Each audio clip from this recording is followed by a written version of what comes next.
कि photo sessions खत्म हो जाए फिर शुरू करते हैं। सारे लोग कृपया शांतिपूर्वक बैठे रहें और जो बाहर भी घूम रहे हैं वो कृपया पंडाल के आसपास में आ जाएं और हमारे साथीगण जो व्यवस्थापक है वो मंच के आसपास में जाए, कोई वैसे ना चढ़े। अब फोटो सेशन हो चुका है लगभग सभी का। धन्यवाद। नमो बुद्धाय, जय भीम।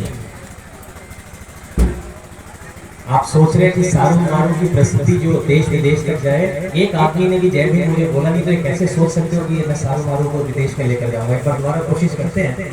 आपकी आवाज ये तय करेगी कि मैं कोशिश करूं सारू मारू को इंटरनेशनल फेमस करने के लिए या नहीं। ये आपकी आवाज अब ये तय करेगी, देखते हैं। जय भीम। कम से कम मुझे पहली बार आया, लगा तो सही क्या सारू मारू आने। सबसे पहले मैं अपना आदर व्यक्त करता हूँ। यहाँ पे बहुत ही पूजनीय बनते लोग संघ यहाँ पर बैठी है, अपना आदर व्यक्त करते हैं। उन्होंने अपने बहुत अच्छे विचार सामने रखे हैं। उनके विचार एक भाषण नहीं है, धम्मदेशना होती है जो हम सब ने सुनी और बहुत कुछ सीखने को मिला। मैं बनते सागर जी भी बड़े अच्छे मित्र हैं, पुराने मित्र हैं और बड़े अच्छे से काम करते हैं और वो भी पूजनीय बनते यहाँ हैं। जो ऑर्गेनाइजर हैं उनका भी धन्यवाद करता हूँ कि उन्होंने मुझे यहाँ आमंत्रित किया ताकि मैं आपके साथ रूबरू हो सकूँ। हमारे फाउंडेशन के लोग हैं, हमारे और बहुत सारे मित्र हैं जिन्होंने मेरा साथ दिया मुझे यहाँ तक लाने के लिए, उनका शुक्रिया करता हूँ। और आप लोग बड़े धैर्य के साथ इतने अच्छी शांतिपूर्वक जैसे आप बैठे हैं, जिस डेडिकेशन के साथ आप बैठे हैं, आपका भी बहुत शुक्रिया करता हूँ। एक बात तय है, अगर यही डेडिकेशन आप बुद्धिज्म को बढ़ाने में दिखाएंगे तो मुझे लगता है कि आप बाबा साहब का सपना बौद्धमय भारत का पूरा कर पाएंगे। ऐसी डेडिकेशन चाहिए। अभी बहुत सारी बातें हुई, सबने बड़े अच्छे विचार रखे और सबके सुने मैंने, तो मुझे बहुत अच्छा लगा। खासकर उन बच्चों का धन्यवाद करता हूँ, उनके भाषण सुनकर ये लगा कि वाकई में बाबा साहब का एक बच्चा जो है 100 के बराबर है। आज देखने को मिला।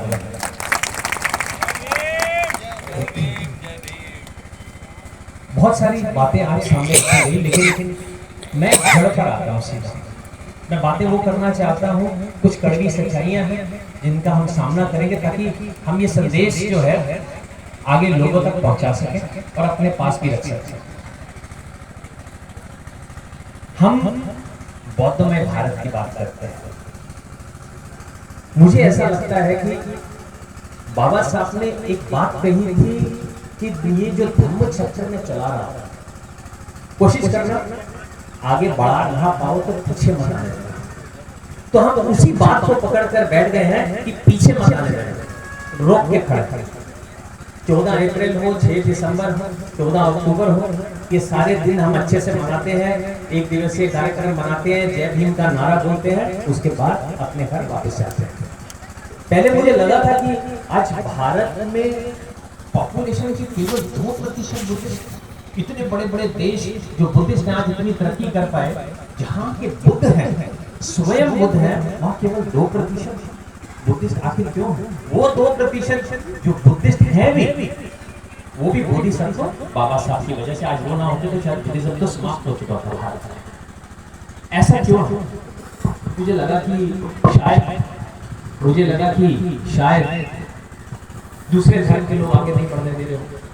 लेकिन जैसे जैसे मैंने इन चीजों को जाना तो मुझे बहुत अच्छे से क्लियर हो गया, कोई हमें बढ़ने से रोक नहीं रहा, हम खुद ही इस चीज के जिम्मेदार हैं। क्योंकि एकता नाम की, संगठित होने नाम की कोई चीज हमारे बीच में अब रह नहीं गई है। ये कड़वी सच्चाई है, इसे हमें मानना होगा।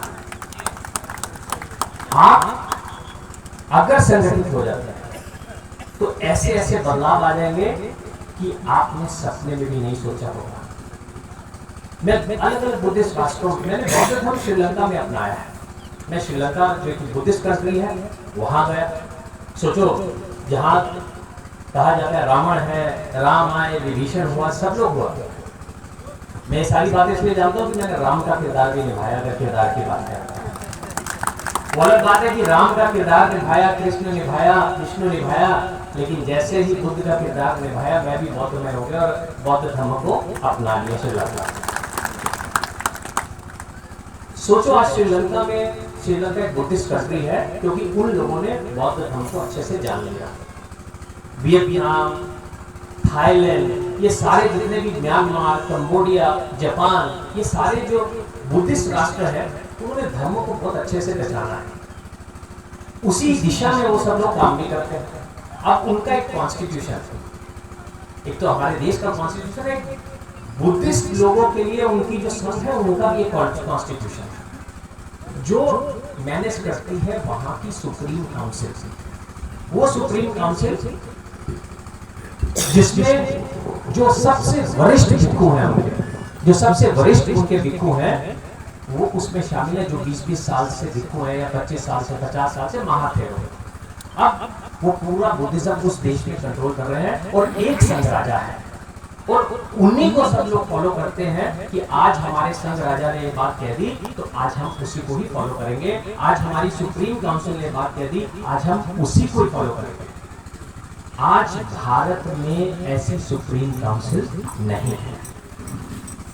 बहुत सारी भिक्खु संघा है और इंडिया भिक्खु संघा कई सारी सिचुएशन ये है कि अगर कोई भक्त विनय तोड़ता है तो उसका चिन्ह हटा लिया जाता है, लेकिन वो किसी दूसरे भक्त के पास जाके वापस से बैन करा जाता है।